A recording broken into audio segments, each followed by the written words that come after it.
Okay, we have reached the top of the hour. Well, 9:30 exactly. So thank you again for being here today with Fielding Graduate University. And again, today is our virtual open house series, part 3, Funding Your Education. So thank you for joining us. It's great to have so many of you here live. And for those unable to attend live, we will be recording today's presentation. So for recording purposes, please be sure to mute your microphones, turn off your videos, and remember to type any questions that come up during the presentation in the chat box. We'll be sure to cover your questions at the end of the presentation. With that said, let's get started. Today's presenters include myself, Caroline Wedderburn, the Senior Admissions Advisor here at Fielding, and Lillian Simmons, our Director of Financial Aid and Enrollment Operations. We actually have the rest of our admissions team and the financial aid team members here as well. They might chime in from time to time with some important information and also respond to some of your questions in the chat box as we move along. So in today's presentation, Lillian will be covering information to help us better understand the costs associated with graduate studies at Fielding. She'll also cover the various funding options students use, information about the free application for federal student aid, which many of you know is the Fafsa, and I'll cover details about your next steps. Throughout the presentation, be sure to type your questions in the chat box so we may address them at the end. So Lillian, would you start off by sharing what's included in the cost of attendance at Fielding? Absolutely. Thank you, Caroline, and welcome everyone. So glad to have you here with us. Okay, cost of attendance. The important thing about cost of attendance is that this is the total amount that students can receive in any kind of financial aid. So this is one of the most important things to understand in terms of making your budget and figuring out how you're going to fund your different educational costs. So of course, the most obvious one is the tuition and fees that Fielding will be billing for. But there's also other kinds of expense. Think about and consider that Fielding won't be charging you for, but that you will need to be thinking about how to cover as you're attending school. So books and supplies, but also things like your room and board, where you're living and staying, and other personal and miscellaneous expenses, as well as if your program includes transportation costs. So there's an allowance in the cost of attendance budget for each of those areas as they pertain to whichever program you would be entering.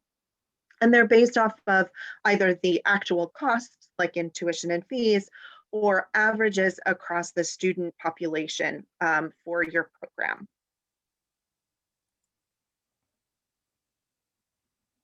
And can you tell us a little bit more about the tuition and fees, how they're calculated? Yes.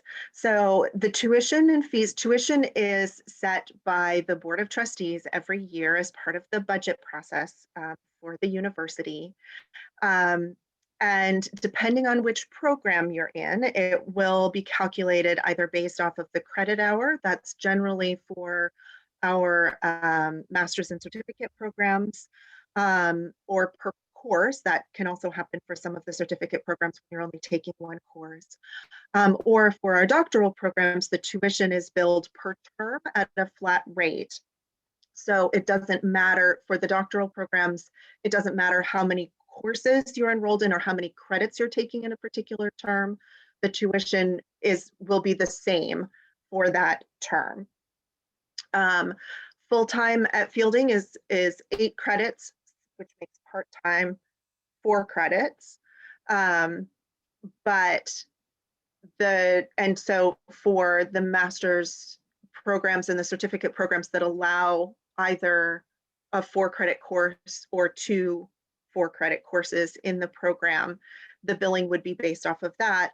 Whereas for the doctoral programs, full-time or part-time, you just have to be enrolled at least part-time to be eligible for financial aid. But you can register for more than that, and it's the same tuition amount.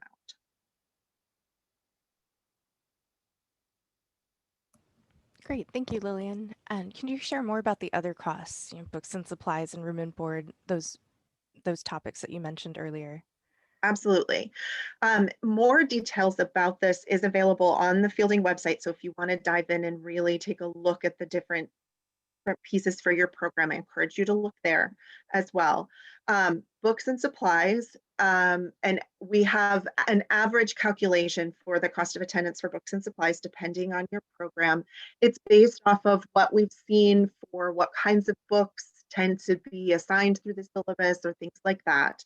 But your actual costs will vary about books and supplies depending on what you need and how you like to obtain those materials. Um, because some people like to have new, fresh books. Other people like to use used books.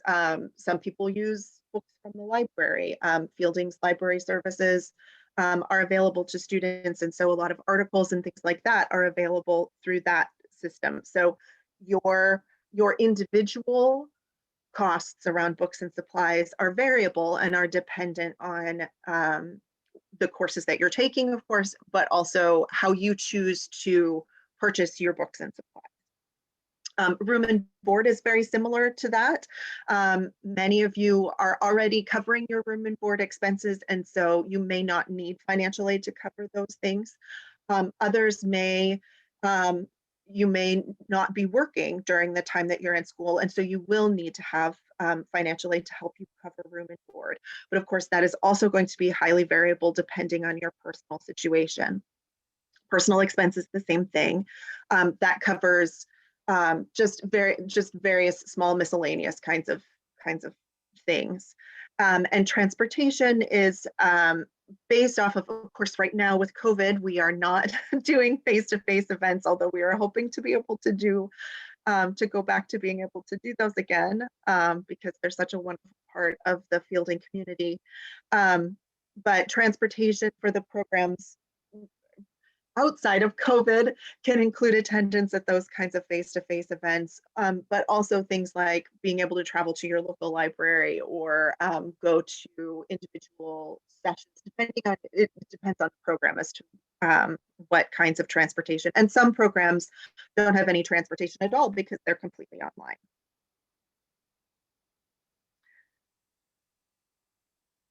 Great. Now that we understand a bit more about cost, let's continue with the various funding options. Great. So first off, I'll talk about Fielding scholarships. All of the new students who are doctoral students are automatically considered for the Provost Achievement Scholarship. It's a one-time award. And for students who are coming in during the summer term, it will be notifications will be sent out for the students who are selected around in April so that you'll know before confirming enrollment about whether or not you were selected to receive the scholarship. You do have to submit the FAFSA, or if you are a Canadian student or otherwise an international student and not eligible to submit the FAFSA, we have a financial aid need assessment form that you can fill out for that. And either of those things would allow you to be considered for the Provost Achievement Scholarship. It is primarily a need-based scholarship, but it also does look at merit.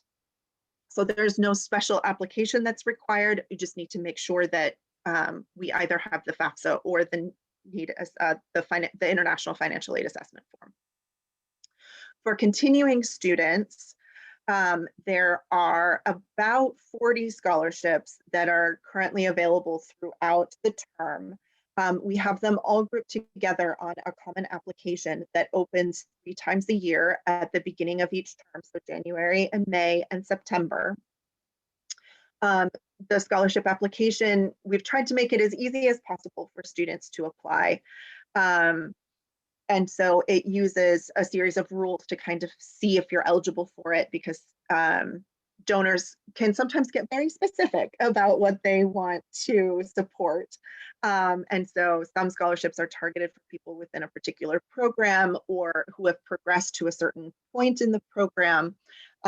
In general, students who, in general, scholarships for graduate students, donors tend to be wanting to support the research work that a student is doing more than students with a particular demographic. So what that means is that more of the scholarships become available as you get into doing the research work, dissertation work, those kinds of things.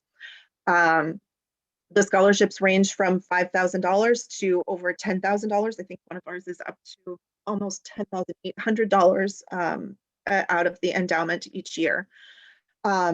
They are, oh, okay, great. We'll be sending you an email of the PDF after the event so that you can see the listing of the different scholarships that are available. Thanks, Lillian. And could you share more if people are interested in seeking scholarships outside of fielding? Absolutely. Now is actually a great time to start looking for external scholarships because most of the external scholarship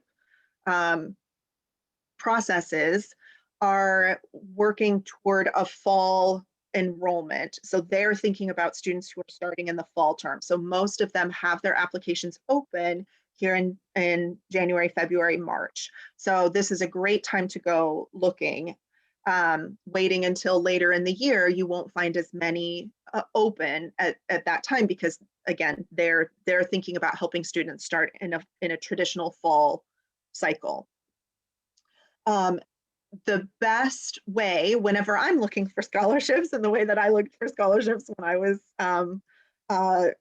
working on attending grad school myself, is to look locally first. So take a look where you live. Are there any community foundations or other organizations locally that support local students? Does your job have employer reimbursement, or do they help fund scholarship programs? Are any of the nonprofit organizations that perhaps you're a part of or professional organizations that you're a part of, do they have scholarships that might help support you? So start looking close to home.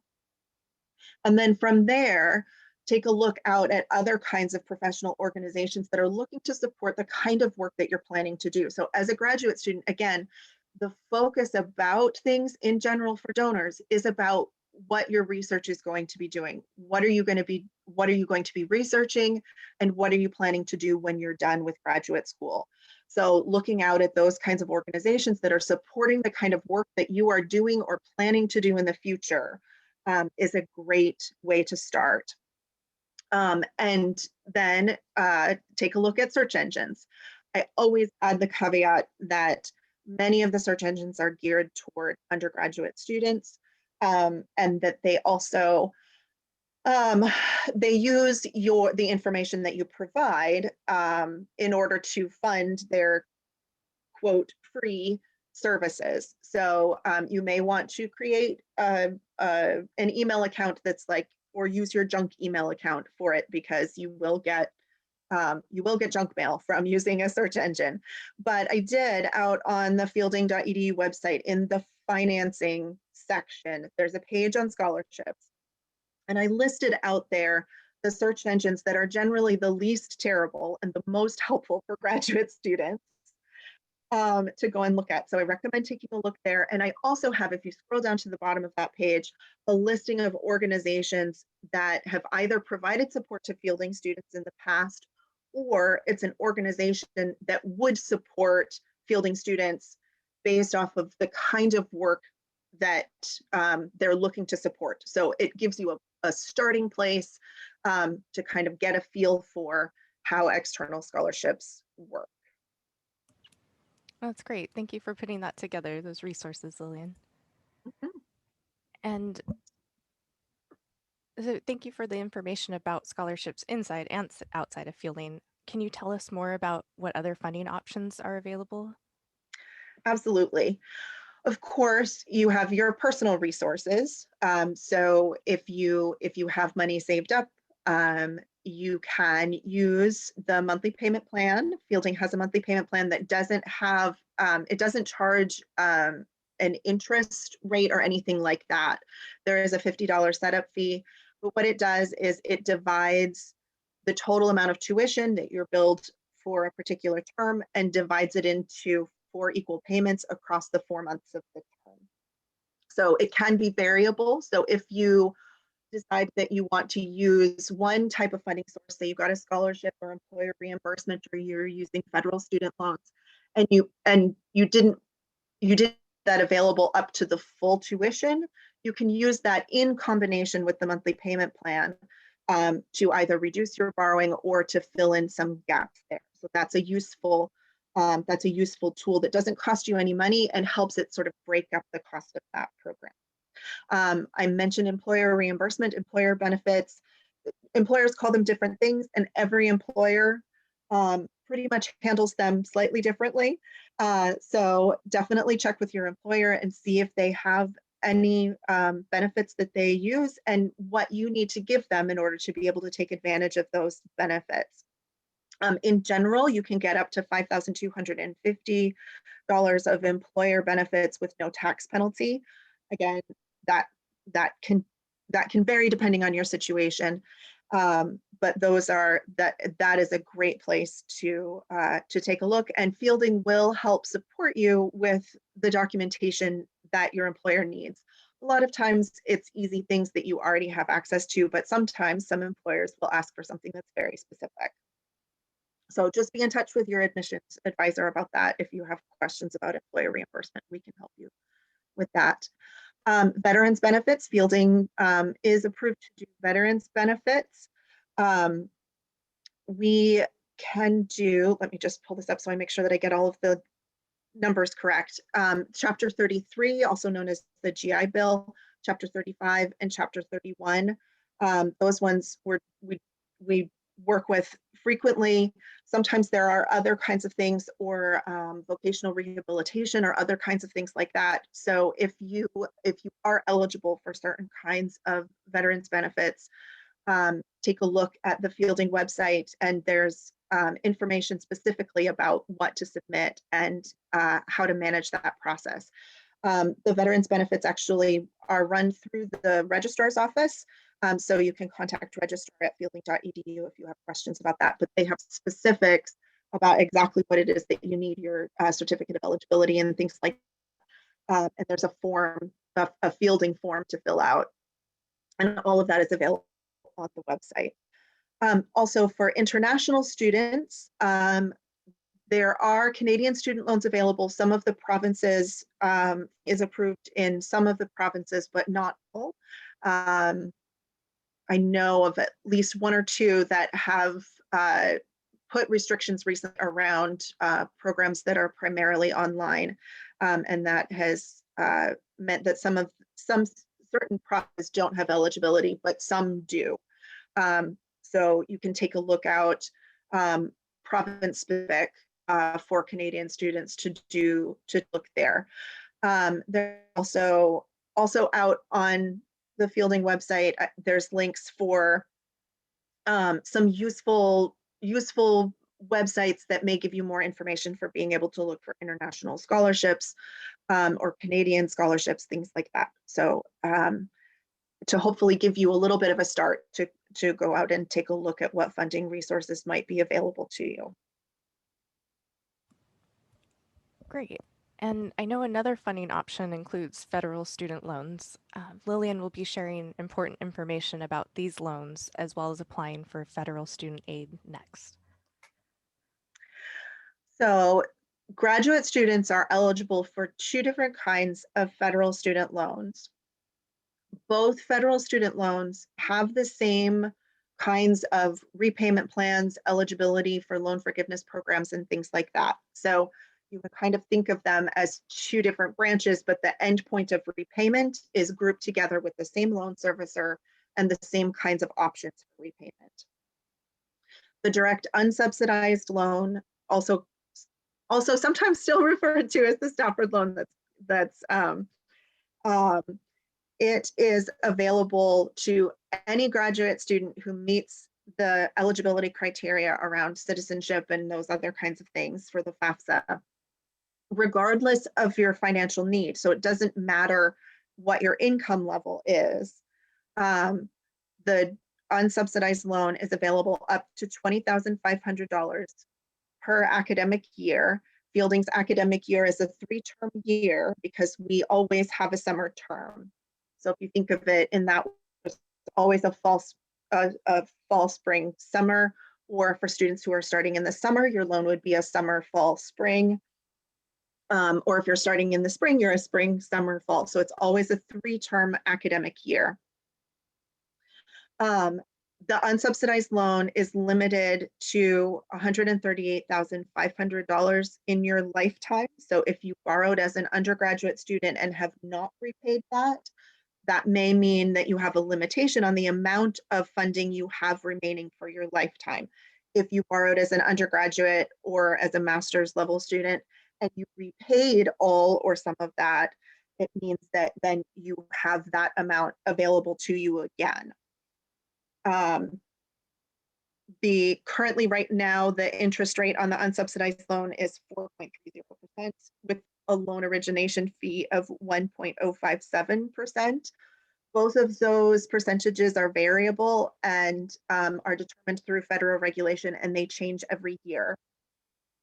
So your loan may or may not have those rates.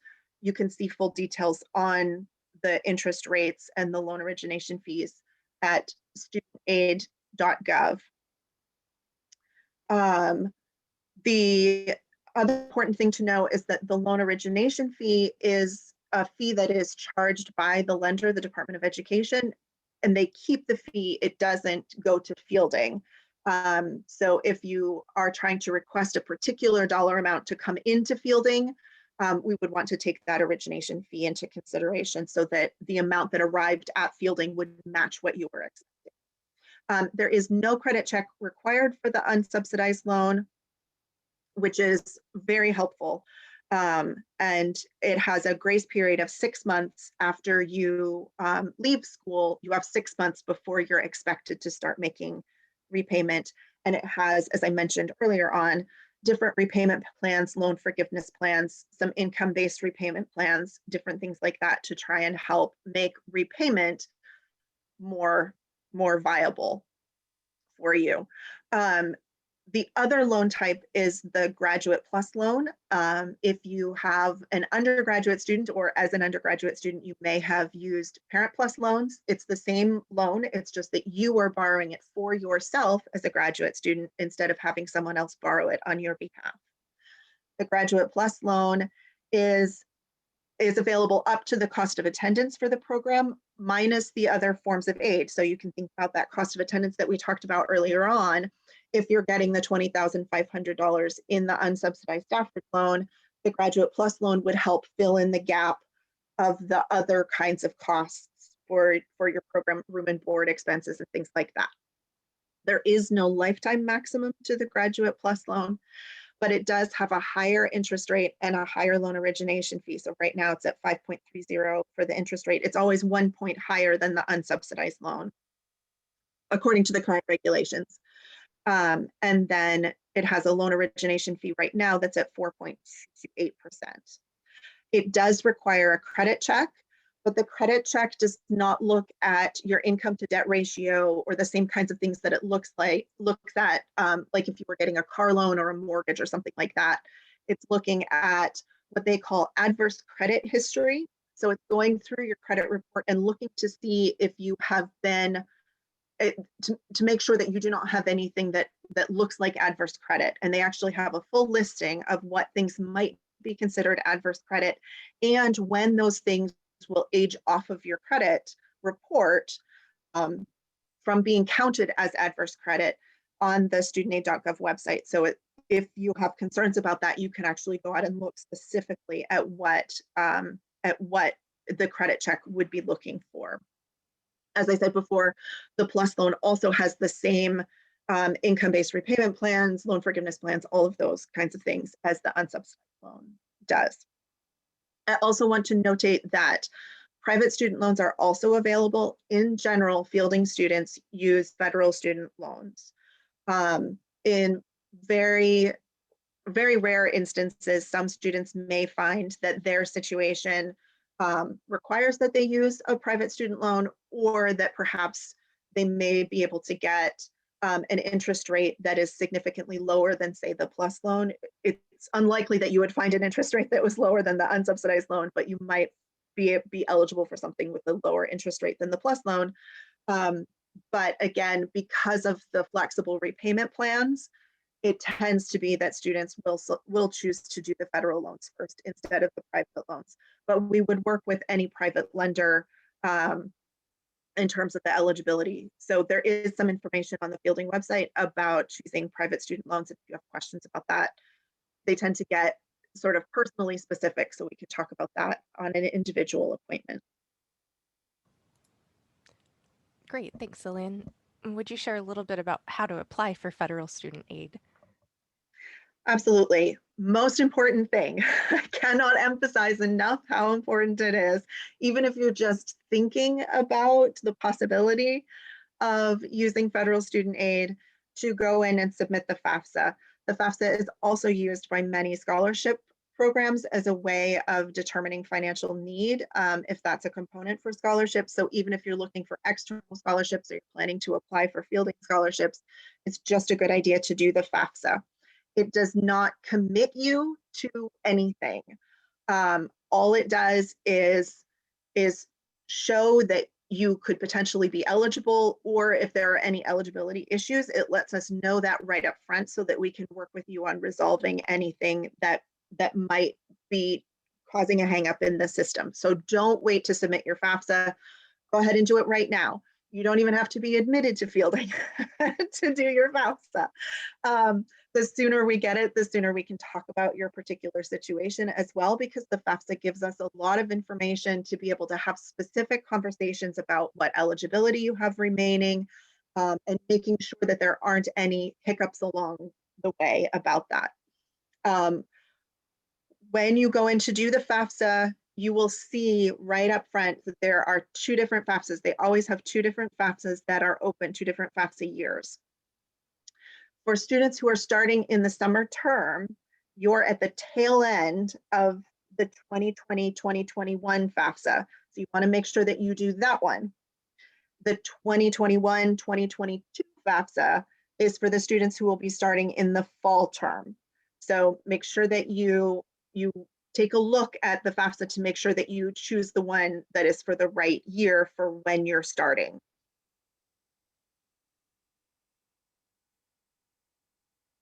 So once you have completed the FAFSA, the next step is to complete the entrance counseling for graduate students out at studentaid.gov. You'll do the entrance counseling if you have not been a graduate student before and haven't borrowed before.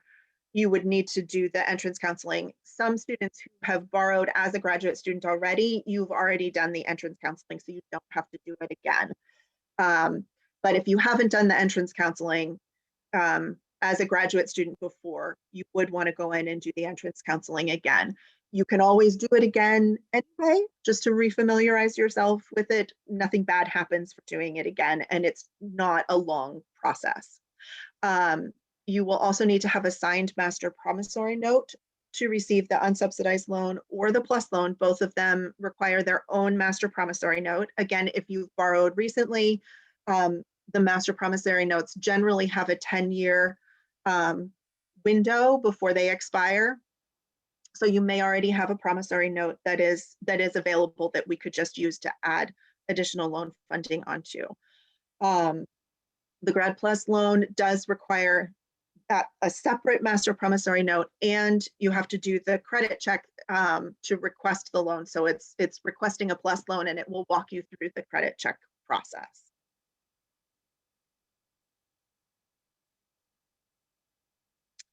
And then once we have your FAFSA and those other pieces, we will automatically create an award package for you to give you an idea of how much you can borrow based off of your personal situation. So you will get an email from the financial aid office with information about how to go in, review the award package, the offer, and to accept or to change what it is that we have put into that offer. In general, we do an offer for to make sure that you've got enough to cover tuition and fees, plus things like books and supplies or transportation. So a little bit extra on top of tuition and fees. But if you need more to cover room and board, you can always request a higher amount. So will do, and the initial offer that we do is those sorts of institutional expenses, but you have that full cost of attendance. You can request more if you would like to, but mostly just to sort of help borrowers understand and help you really look at how much do you need to borrow in order to meet um, your needs and be able to be successful in your academic program, thinking across the span of the time frame of the program and what that's going to mean. Uh, Thank you so much, Lillian. So everybody, what are your next steps from here? Well, we all understand each person's circumstances are different and you might have specific questions. So if you haven't already, you can connect with our financial aid team. You can send an email with any questions you have, or you can simply schedule an appointment at a time that's convenient for you. And their appointment calendar is there, their email is there, and we'll be sharing these details with you after the presentation as well. And also continue joining us for the last two events of our virtual open house series. Part 4 is an opportunity to share how you're feeling. Again, we understand you might have a range of emotions at this stage of your higher education journey. So let us know if you're feeling excited, prepared, or a little nervous about anything. The whole admissions team will be there to address your questions. Also keep in mind, part 5 is the week of the summer application deadline, and we will have a dedicated Q&A for each program. The program directors and your admissions advisor will be there to support with any final questions you might have before submitting your application.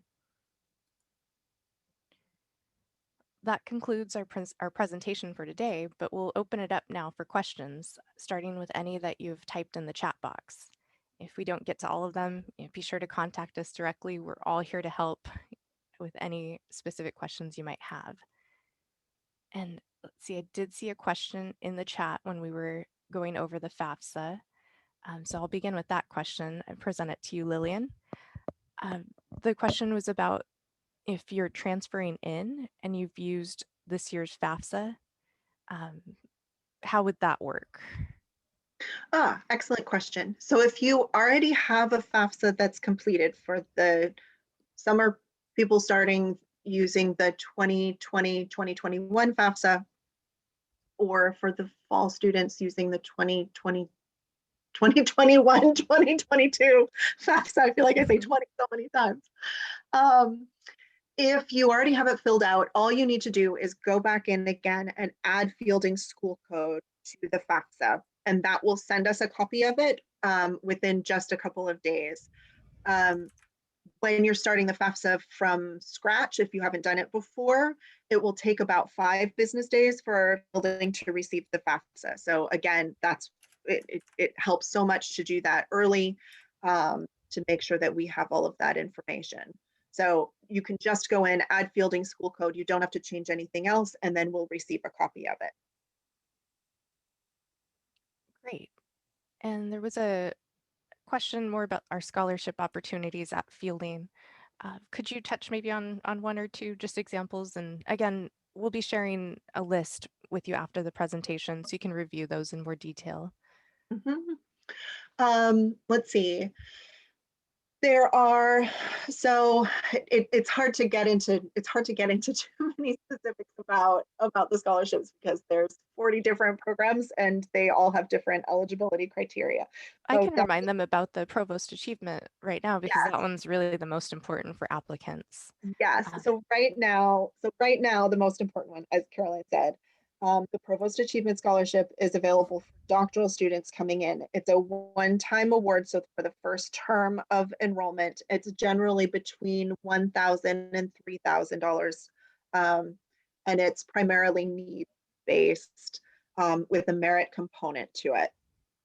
Um, Fielding also has, once you are a current student, there are um, many of our donors are interested in social justice work. And so there's several scholarships that are geared toward students who are doing research in areas of social justice or areas of leadership. That's another one that is fairly common.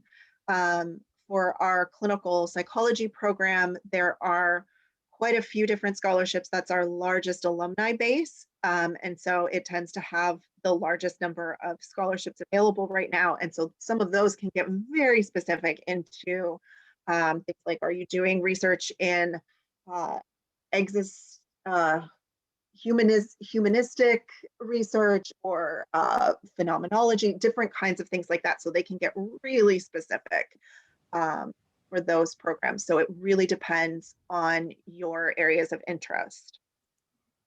Great, thank you. And this question comes up quite often. Are there any grants offered for graduate school? Yes. Fielding has one internal, well, actually, there's two because the clinical psychology program has their own. Um, that's the Fielding Research Grant. That's just sort of a small little mini grant to help cover research costs for students. But there are also external grants that are available to students. And if you are interested in pursuing a grant, our Office of Research has information about that. And it's good to get in touch with them early on as a student to go and see how that might work for you. Um, Fielding in general does not have grant funding the way that you would think of in like a research university where a faculty person has a grant and they are using that grant funding and you're latching on to their research project and receiving a stipend from the grant that is part of their research project. That's in general um, not how things progress at Fielding. But there are some students who may be able to um, work through the grant process depending on what their research work is looking like and what grants are available. So we have our associate provost, Dr. McGraw, provides support for students who are looking for external grant funding. Great. And this question came up as well regarding the FAFSA for fall. Would you remind them which FAFSA year they apply for fall term? Yes, so fall term, it's going to be the 2021-2022 FAFSA. So if you think of if you're thinking of like a traditional fall spring kind of undergraduate program, um, you'd think fall of 2021, spring of 2022. That's kind of how the FAFSA is set up. That makes helps to make more sense. Yes, thank you. And the next question, let me see, I lost my place one moment. Do we ever waive tuition for certain research projects or certain commitments to fielding? No, there isn't a tuition waiver or anything like that. There are, for some programs, I know that there are some students who have been able to act as teacher assistants or research assistants, and then they are actually employed as an employee of Fielding and paid in that way. It's not through a tuition waiver or anything like that. Um, there's not a huge amount of those kinds of positions that are available, but I do know that we do have some that students are doing. Great. And for international students, do we help international students obtain necessary travel documents? Can you touch on that a bit? I know that our registrar's office works with international students who need to have a visa. Um, that's there is more information on the Fielding website in the international students page. Um, For the time being, though, with the current circumstances, any required orientations that were in person are being held virtually for the time being. So when safe again, we may be able to provide more detail on assisting with travel documentation. For the time being, everyone is at a halt for the moment with travel. Yeah, but as Lillian mentioned, there are resources on our website for international students as well, which we'll share in the chat. And is there, for the next question, what is the criteria for teaching assistants? Do we offer those? that is really variable, and it depends on the faculty. So after enrolling, that would be something to start talking to your faculty mentor about. As a doctoral student, every doctoral student has a faculty advisor or a faculty mentor. The programs use different language around that, but it's basically a faculty person who helps you as you're navigating through the program. And so that is the best place to sort of start asking those questions about teaching assistants. It tends to be very faculty specific. Um, uh, and so, yeah, so that there's not I don't have any information about exactly what that criteria would look like. Sure, and depending on which program you're interested in, be sure to reach out to your admissions advisor. They'll be able to assist you with specific details for the particular program you're asking about. And the next question, do you need to file your taxes?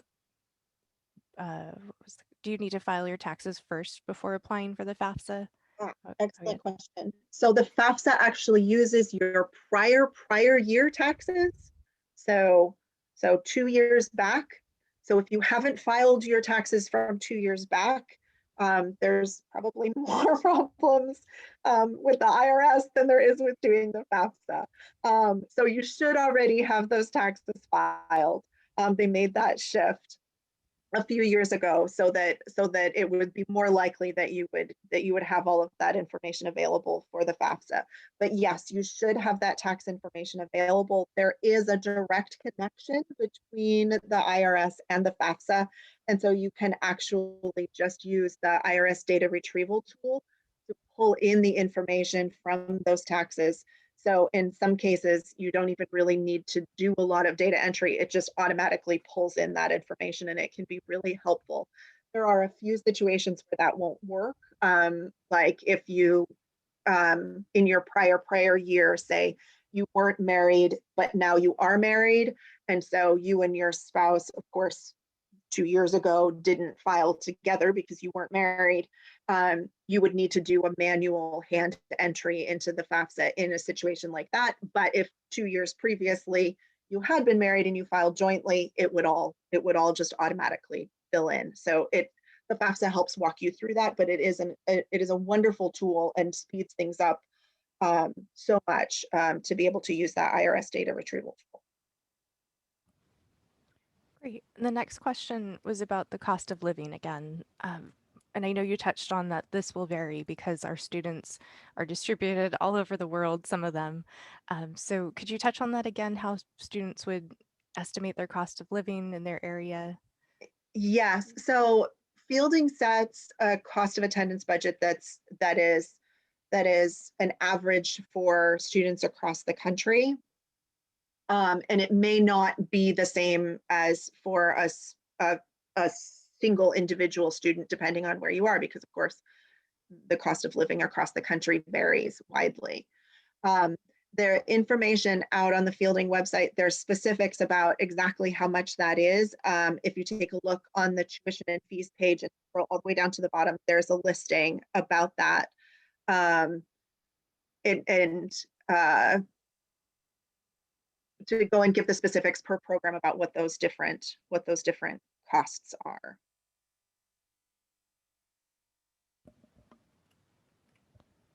And if I wasn't sharing my screen, I would share those links. So if any of my colleagues want to grab that tuition link, put it in the chat box. We've had a few people ask about that link. Yes, exactly. And so the next question was also the same about that link to our tuition page. If I only had a third monitor. But we'll get you that link in just a moment, everybody. And we still have about 10 more minutes if you have any other questions. But again, we are all here to help individually. You can reach out to your admissions advisor. You can make that appointment with the financial aid team member whenever you're ready for a further conversation.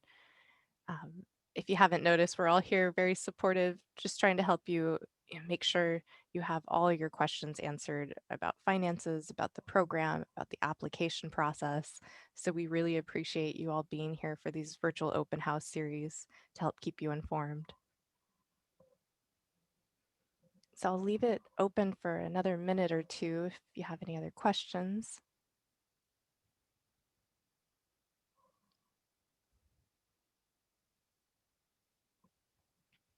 Great. And then again, some of you will reach out individually just with some follow-up information based on some of the questions you asked.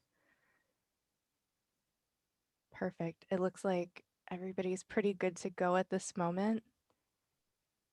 And yep, we'll be following up. So respond to the email or give us a call with any other questions you might have.